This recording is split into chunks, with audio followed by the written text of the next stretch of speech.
नमस्कार दोस्तों, मैं आज आप सबको ये बताने वाला हूँ कि किसी गरीब परिवार की आर्थिक स्थिति सुधारना हो और आपका बड़ा लक्ष्य हो कि मैं पढ़ाई करके कुछ बड़ा जॉब करूँगा, तो इसके लिए सबसे अच्छा और सबसे बेहतर तरीका होता है कि हाँ, आपके परिवार की स्थिति भी ठीक नहीं है तो आप पूरी पढ़ाई तभी कर सकते हैं जब आप कुछ एक्स्ट्रा काम करेंगे। तो एक्स्ट्रा काम करने का तब तो किसी के यहाँ अगर आप नौकरी करने के लिए जाएंगे तो मैक्सिमम आपसे 8 घंटा ड्यूटी कराएगा, तो आपके पढ़ाई में वो बाधा बनेगी और आपकी जो आर्थिक स्थिति है वो भी नहीं सुधरेगी। तो इसके लिए सबसे अच्छा और सबसे बेहतर तरीका होता है कि आप स्वयं के यहाँ किसी के यहाँ, जैसे होता है कि रोज़गार को बढ़ावा दीजिए।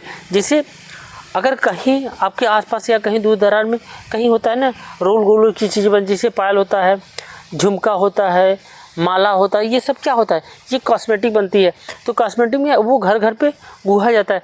ऐसी चीज़ों को आप ला के अपने परिवार में दे दीजिए और सबको उस कार्य को कराइए। तो क्या होगा, अगर हमारे परिवार में 6 मेंबर हैं तो 100 रुपये कमाए तो 600 रुपये हुआ, तो 6 से 6 तरीक 18, 30 दिन में वो उनके यहाँ 18,000 हो गया। तो 18,000 में ये होगा कि उनका परिवार की स्थिति वो खा पी के और आपको पढ़ा भी सकते हैं, आप पढ़ भी सकते हैं। ऐसे कार्य से ये होता है कि आप धीरे धीरे उस कार्य को जारी रखिए और धीरे धीरे आप पैसा बढ़ाते रहिए। अगर कुछ पैसा आप कलेक्शन कर लिए तो आप देख लीजिए उस चीज़ को जो गुड़िया वो उनका आप बना रहे हैं वो इससे आप स्वयं अपना कर सकते हैं। तो स्वयं करने के बाद ये होगा कि आप भी थोक में बेचना शुरू कर देंगे और इसके साथ साथ फुटकर भी बेचना शुरू करें। जो पहले मैं किसी के यहाँ ऊँची अंक पे कार्य करता था कि मैं माला गुहा था, उसका पैसा मिलता था और धीरे धीरे मैंने पैसा बचा के अपना वो स्वयं का कार्य करना शुरू हुआ। तो मेरी पहली क्या हुआ, वो मेरी स्वयं की हो गई। फिर जो वो फैक्ट्री में बेचता था मैं भी स्वयं बेचा, तो हमें इस चीज़ का लाभ होना और फुटकर बेच रहे हैं तो इसका भी हमें 2 तरह से और लाभ बढ़ गया। तो ऐसे करने से क्या होता है कि हमारे व्यवसाय में वृद्धि होती है। तो वृद्धि बनाने का तरीका होना चाहिए। अगर हमारे यहाँ खेती हो रही तो हम खेती ऐसा करेंगे जो हम मार्केट में उसको कुछ बना के एक्स्ट्रा बना के उसको बेच सकते हैं, तो बेचने में हमें कुछ लाभ हो, हम ऐसे कार्य को जारी रखेंगे। तो मैंने बताया कि माला बना के वैसे चीज़ को करके आप पैसा कमा सकते हैं। इसमें क्या होता है कि आप देखेंगे गरीब परिवार में सबसे बड़ी समस्या या मिडिल क्लास में सबसे बड़ी समस्या होती है कि एक अभिभावक कमाता है और 2-3 बच्चे, जो 4 बच्चे उनके परिवार में होते हैं वो सब पढ़ते हैं और बाप अकेला कमाता है और ये 4 लोग पढ़ते हैं। तो क्या होती है, वो आर्थिक जो उसकी जो कमाई होती है वो पढ़ाई और खाने पीने में ही खर्च होती है। तो इससे क्या होता है, उसके परिवार का विकास नहीं हो पाता। हमें इस चीज़ से बचना होगा। हम इस चीज़ से तभी बच सकते हैं जब अपने परिवार में उसके साथ साथ अगर हमारे पिताजी कमा रहे हैं तो हमारे परिवार में जो भी सदस्य हैं सब लोग कुछ ना कुछ सहयोग करें। जब कुछ ना कुछ सहयोग करेंगे तो आपके परिवार में ऑटोमेटिक है कि आपका परिवार जो उनकी पिताजी का कमाई था और आपका जब सबका जुड़ जाएगा तो आपका खर्च एक लिमिट में जाए और कमाई आपका अधिक हो जाए। तो कमाई जब अधिक होगी तो हमारा खर्च कम होगा, तो ऑलरेडी हमारा पैसा बचना शुरू हो जाएगा। अगर पैसा बचना शुरू होगा तो मैं स्वयं का उस कार्य को करूँगा और लोगों को रख के करूँगा, तो धीरे धीरे क्या होगा, हमारा विकास होगा।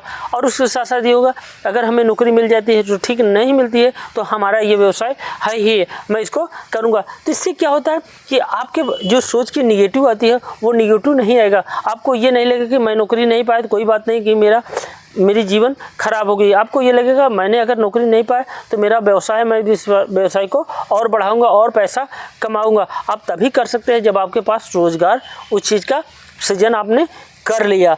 तो आप पढ़ाई के साथ साथ ये देखिए कि मुझे रोजगार भी उत्पन्न करना है और अपने परिवार की आर्थिक की स्थिति भी सुधारना है। आप स्थिति तभी सुधार सकते हैं जब इस दोनों को कार्यों को आप अंजाम देंगे। तो आपके विकास में ही आपके परिवार का, आपके देश का विकास होता है। आप स्वयं सोच लीजिए मुझे क्या करना है, मैं किसी के बोझ बनूं या स्वयं कार्य करूं। स्वयं आप कार्य करने से ये होता है कि आप हर चीज़ की महत्व को समझते हैं। जो व्यक्ति महत्व को समझता है, हर चीज़ करता है, वो जीवन में ज़रूर विकास करता है। आप गरीब कुल में पैदा हुए तो हमें कहते हैं ना, हमें एक्स्ट्रा चैलेंज आएगी, तो हम एक्स्ट्रा चैलेंज के लिए हमेशा हमें तैयार रहना चाहिए। चाहे कितनी भी कठिनाई आए, उस कठिनाइयों से हमें लड़ना है और उससे पार पाना है। तो हमारी सोच, हमारी जो विचार है वो हमारे जीवन में एक, कहते हैं एक हमारा आईना है। तो हम उस आईने को देख के अपना विकास या ग्रोथ करेंगे और किसी के आगे हाथ नहीं फैलाएंगे और अपना कार्य हमेशा जारी रखेगा। अपने हिसाब से अपने कार्य को अंजाम देंगे। मेरा अगर वीडियो आपको अच्छा लगे तो सब्सक्राइब जरूर कीजिए, लाइक कीजिए। जय हिंद, जय भारत।